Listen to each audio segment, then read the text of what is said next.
आता सीआयडी कशा पद्धतीने काम करतं आम्हाला माहिती ना, अजितदादांच्या बाबतीतलं प्रकरण हे आम्हाला माहिती, सीआयडी काहीच काम करत नाही. म्हणजे इथं फक्त कुठं काय डिले केला जातो. त्यामुळे गुन्हे प्रकरणाच्या बाबतीत सुद्धा डिले होऊ नये अशी आमच्या सगळ्यांची मागणी आहे.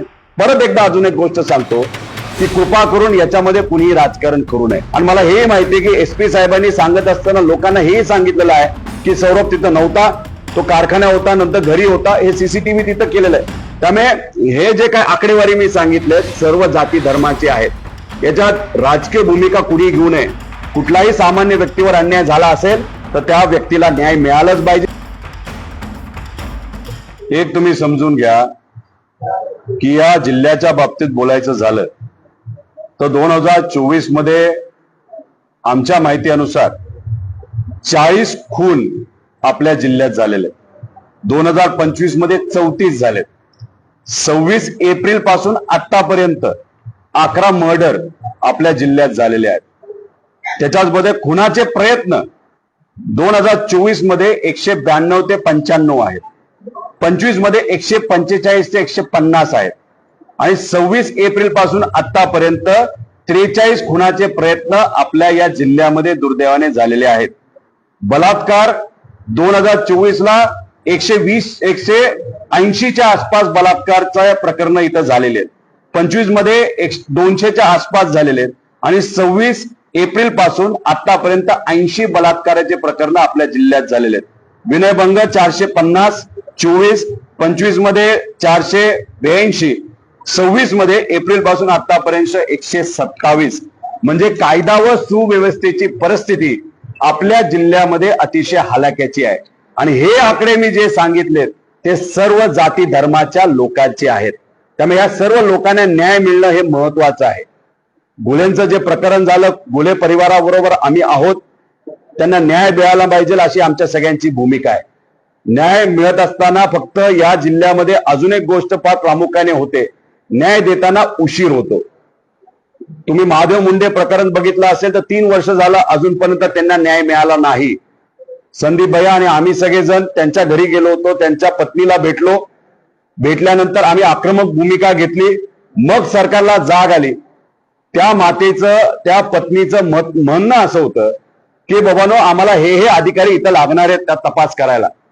पण दुर्दैवाने ते अधिकारी दिले जात नव्हते. पोलीस स्टेशनला गेल्यानंतर सुद्धा त्यांना ऐकलं जात नव्हतं. ते आत्महत्या करण्याचा प्रयत्न पोलीस स्टेशनला महादेव मुंडेंच्या पत्नीने केलेला हे तुम्हाला आपल्या सगळ्यांना माहिती आहे. अशा परिस्थितीमध्ये आम्ही गेल्यानंतर सरकारला जाग आल्यानंतर रात्री त्यांना बोलवलं. दुसऱ्या दिवशी जे अधिकारी त्या मातेने, त्या पत्नीने तिथं मागितले त्यांना तिथं ते मिळाले. संतोष देशमुखच्या बाबतीत काय झालं, संत गतीने सगळं चाललंय. त्याच्याच बरोबर आहे जे महादेव प्रकरण आहे, मुंडे प्रकरण, त्याच्यात तुम्ही बघितलं तर तपास पोलिसांकडे होता. आता पोलीस म्हणायला लागले आम्हाला काहीच सापडेना. आम्ही अनेक लोकांना बोललो, आता दिला तपास सीआयडी कडे. आता सीआयडी कशा पद्धतीने काम करतं आम्हाला माहिती ना, अजितदादांच्या बाबतीतलं प्रकरण हे आम्हाला माहिती, सीआयडी काहीच काम करत नाही. म्हणजे इथं फक्त कुठं काय डिले केला जातो. त्यामुळे गुन्हे प्रकरणाच्या बाबतीत सुद्धा डिले होऊ नये अशी आमच्या सगळ्यांची मागणी आहे. परत एकदा अजून एक गोष्ट सांगतो की कृपा करून याच्यामध्ये कुणीही राजकारण करू नये. जे कोणी जबाबदार असतील, जे काय असेल, खासदारांची भूमिका तीच आहे, आमची भूमिका तीच आहे, इथे असणाऱ्या प्रत्येक व्यक्तीची भूमिका तीच आहे. स्वच्छ पद्धतीने, पारदर्शक पद्धतीने याच्यामध्ये लक्ष दिलं गेलं पाहिजे. सगळ्या गोष्टी तुम्ही तिथं बघा. आता आज खासदार इथे न येण्याचं कारण त्यांच्या मुलावर ऍलिगेशन झालेले. आता ऍलिगेशन बऱ्याच लोकांची चर्चा केल्यानंतर राजकीय दृष्टिकोनातून झालंय असं काही लोकांची चर्चा आहे. पण तरी सुद्धा इथले खासदार प्रामाणिकपणे त्यांच्या मुलाला सांगून आता एसआयटीची जी चौकशी, तिथं तो त्याचं नाव काय, सौरभ हा आता पोलिसांच्या समोर जाऊन तिथं जबाब देणार आहे. आणि मला हे माहिती आहे की एसपी साहेबांनी सांगत असताना लोकांना हे सांगितलेलं आहे की सौरभ तिथं नव्हता, तो कारखाना होता, नंतर घरी होता, हे सीसीटीव्ही तिथं केलेलं आहे. त्यामुळे हे जे काय आकडेवारी मी सांगितले सर्व जाती धर्माचे आहेत. याच्यात राजकीय भूमिका कुणी घेऊ नये.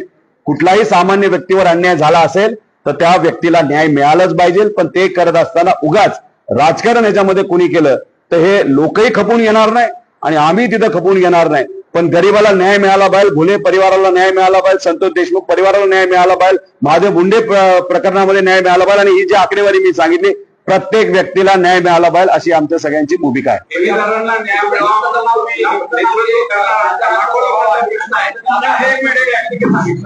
या प्रकरणामध्ये खासदारांचा दबाव आहे, अशा पद्धतीने आरोप करतात, मोठ्याचा बिंदू आहे, मग त्याला अटक केली जाते. खासदार साहेबांनी या बाबतीतलं स्पष्टीकरण दिलेलं आहे. त्याच्याच बरोबर सौरभ काय पळून गेलेला नाही. ज्या लोकांनी मर्डर केला पोलिसांनी सगळ्या लोकांना ताब्यात घेतलेलं आहे. संतोष देशमुखांच्या प्रकरणाच्या बाबतीत काही लोक फरार आहेत, हे माहिती आहे आपल्याला. किती वर्ष झालं फरार आहेत.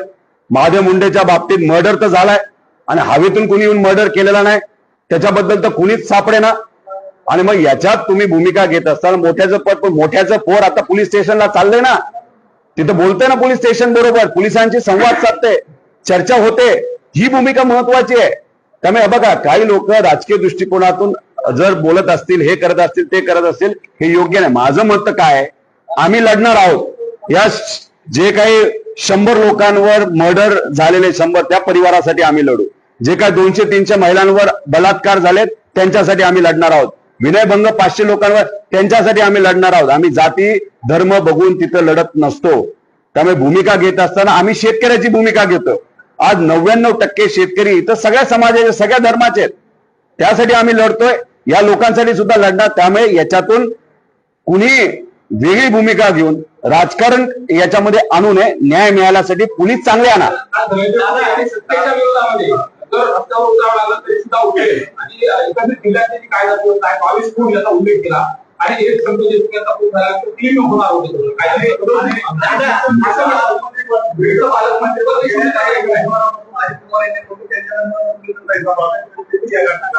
माझं मत असं आहे, आकडेवारी बद्दल बोलत असताना वर्षाची आकडेवारी कशाला काढताय. आपण 10 वर्षाची आकडेवारी काढू की किती मर्डर झाले, किती विनयभंग झाले, किती बलात्कार झाले. 10 वर्षाच्या आकडेवारीवर आपण तिथं बोलू. अशा प्रकारची गुन्हेगारी फक्त बीड जिल्ह्यातच नाही झाला, संपूर्ण महाराष्ट्रामध्ये प्रचंड प्रमाणात बलात्कार बीड जिल्ह्याला बदनाम करू नका. हे महाराष्ट्रभरची आकडेवारी माझ्याकडे आणि मोठ्या वृत्तपत्रामध्ये छापून आलेली आहे. साहेब ऐका, इथं कोणालाही बदनाम करण्याचं आपण काम करत नाही. तुम्ही मला सांगा, आपल्या परिवारातला एखाद्या, आता दादा आज आमच्यात आहेत का, पण एखादा व्यक्ती आपल्यातून गेल्यानंतर परिवारावर काय होते हे आम्हाला माहिती आहे. त्यामुळे हे जी आकडेवारी मी सांगितली, हे गरिबाची भूमिका मांडतोय. श्रीमंताची माणसं मेली नाहीत, गरिबाची मेली आहेत. सगळ्या जाती धर्माची इथं मेलेली आहेत, त्यांना मारलं गेलं आहे. मग यांना न्याय कोण देणार. महादेव मुंडे काय श्रीमंत होता का. संतोष देशमुख काय चुकीच्या प्रवृत्तीचा व्यक्ती होता का. मग यांच्यावर अन्याय झाला, त्यामुळे एक मर्डर असू का 1000 मर्डर असू, मर्डर हा मर्डर असतो. एक बलात्कार असू का 1000 बलात्कार असू, ते बलात्कार म्हणजे बलात्कार असतात. त्यामुळे मला एवढंच सांगायचंय, आकडेवारी काढत असताना आपण 10 वर्षाची आकडेवारी काढू. कोणाला न्याय मिळाला, कोणाला न्याय मिळाला नाही. न्याय मिळाला नसेल तर का नाही मिळाला, तिथं पोलीस अधिकारी कोण होता, कोण पोलीस अधिकारी किती वर्ष एकाच पोलीस स्टेशन मध्ये आहे, एकाच जिल्ह्यामध्ये आहे, एकाच तालुक्यामध्ये आहे, हे सगळं आपण बघितलं पाहिजे. किती ह्याच्यामध्ये आपण FIR केलेलं आहेत, किती ह्याच्यामध्ये चार्जशीट झालेली आहे, किती प्रकरणं कोर्टात गेलेले आहेत, किती प्रकरणं कोर्टात घेऊन त्याला न्याय मिळालेला पाहिजे, याचा अभ्यास आपण करू. हे बघा, लढत असताना वर्षभरासाठी लढून चालत नाही. लढायचं असेल तर आतापर्यंत जो अन्याय झाला त्याच्यासाठी लढलं पाहिजे. कायदा व सुव्यवस्थेसाठी तुम्ही लढत असाल तर आमचं मत आहे. त्याच्याच बरोबर आज शेतकरी मोठ्या प्रमाणात अडचणीत आलेला आहे. 2020 चे पैसे अजूनपर्यंत 850 कोटी बीड जिल्ह्याची मिळाले नाही, त्यासाठी आपण लढूया. त्याच्याच बरोबर आता जो अन्याय झालेला आहे या शेतकऱ्यांवर, त्यांना पीक विम्याचे पैसे मिळाले नाही, त्यासाठी आपण लढूया. त्यामुळे आमची भूमिका समावेशक आहे, सगळ्यांना न्याय मिळाला पाहिजे अशी आमची भूमिका आहे. हा विषय मांडताय, जे राष्ट्रवादीचे आहेत, जे माजी पालकमंत्री आहेत, जे अजितदादा पवार यांच्या गटाचे आहेत, सत्ताधारी पक्षातील आहेत, ते धनंजय मुंडे कायदा उपस्थित करतायत बीडच्या विशेषतः. त्यांचा विषय ते मांडतायत, त्यांचा पक्ष वेगळा, ते का मांडतायत, कशामुळे वाटतायत. याच्या आधी इथं असणाऱ्या सामान्य लोकांवर जेव्हा अन्याय झाला कुठल्याही समाजाचा, तेव्हा ते का नाही बोलले. आता बोलतात गुन्ह्यांना तिथं न्याय मिळालाच पाहिजे. फार अन्याय झालाय त्या परिवाराबरोबर. महादेव मुंडेवर तिथं अन्याय झालाय, संतोष देशमुखवर अन्याय झालाय, परभणीमध्ये तिथं सूर्यवंशींवर अन्याय झालेला आहे. या सगळ्या लोकांना न्याय मिळाला पाहिजे. फक्त भूमिका घेत असताना समावेशक भूमिका घेणं फार महत्वाचं आहे. सगळ्यांना न्याय तिथं मिळाला पाहिजे असं आमच्या सगळ्यांचं तिथं मत आहे. सध्याचं राजकारण पाहता या प्रकरणाचा उपयोग म्हणजे बजट कपाचा मुद्दा ज्या प्रकरणात तपास चालू आहे, त्या प्रकरणाचा उपयोग करून बजरंग बाप्पावर मतदान करण्यासाठी सध्याचं राजकारण मात्र प्रभाव येईल असं वाटत नाही. मर्डर, बलात्कार, विनयभंग, अन्याय, तो सुद्धा गरिबांवर, यात पवार परिवारातला एक व्यक्ती म्हणून, पवार साहेबांच्या मार्गदर्शनाखाली काम करणारा व्यक्ती म्हणून आम्ही कधी याच्यामध्ये राजकारण बघत नाही. कुणी राजकारण करण्याचा प्रयत्न केला तर या सगळ्या गोष्टींकडे आम्ही बघत असताना सामाजिक हेतूतून बघतो, समावेशक भूमिकेतून बघतो, न्याय देण्याच्या भूमिकेतून बघतो आणि न्याय मिळालाच पाहिजे असं आमचं सगळ्यांचं मत आहे. न्याय मिळावा दादा, तुम्ही लक्ष घाला सरकारकडून भूमिका न्याय मिळाला. मला अनेक लोक म्हणतात अजितदादांचं प्रकरण तू एवढं का लावून धरलेलं आहे. माझं एकच याच्यामध्ये मत आहे, माझे काका गेलेत, आमचा नेता गेलाय. जर त्यांच्यावर अन्याय झाला असं माझं मत असेल, आमच्या मनात शंका असेल तर शंकेचं निरसन होणं फार महत्वाचं आहे. पण पुढे बलाढ्य शक्ती आहे, त्या शक्तीला घाबरून मी जर घरी बसलो असतो दरवाजा लावून आणि मला राजकारण सुद्धा करायचंय, तर उद्या जाऊन जर गरीब एखाद्या व्यक्ती माझ्याकडे आला असता म्हणला असता दादा मला न्याय मिळू द्या, एखाद्या महिलेवर अत्याचार झाला असता तर न्याय मिळवून द्या, तर जो काकासाठी लढला नाही तो गरिबासाठी कसा लढणार. त्यामुळे त्या भूमिकेतून आम्ही लढतोय. पण आम्ही लढत असताना आम्ही विरोधात आहोत. माझ्याकडे जे पुरावे आले 100 पुरावे, त्यातले 50 पुरावे मी समोर आणलेत. आमची भूमिका एवढीच आहे, त्या 50 पुराव्यावर सीआयडी काय करते हे आम्हाला बघायचंय. AIB जी एव्हिएशन मंत्रालयाच्या अंतर्गत ते काय करते हे आम्हाला बघायचंय. आणि मग त्यांचे एकदा रिपोर्ट आले तर राहिलेले 50 पुरावे आमच्याकडे आहेत, ते आम्ही बघणार, क्रॉस चेक करायला की त्यांनी दिलेलं जे काही स्पष्टीकरण आहे, त्यांनी केलेलं इन्व्हेस्टिगेशन, आमच्याकडे राहिलेले जे पुरावे आहेत हे मॅच होते का आम्ही बघणार आहोत. आम्ही आमच्या पद्धतीने प्रयत्न करतोय, पण शेवटी आम्ही विरोधात आहोत. सत्ताधारी लोक या बाबतीत का काय करत नाहीत हे मला माहित नाही. कधी कधी आम्हाला असं वाटतं सत्ताधारी म्हणजे अजितदादा हयातीत असताना, जिवंत असताना अनेक मोठे नेते त्यांच्याबरोबर आज जे काम करतात ते म्हणायचे दादा आमचा जे जिवलग मित्र आहे.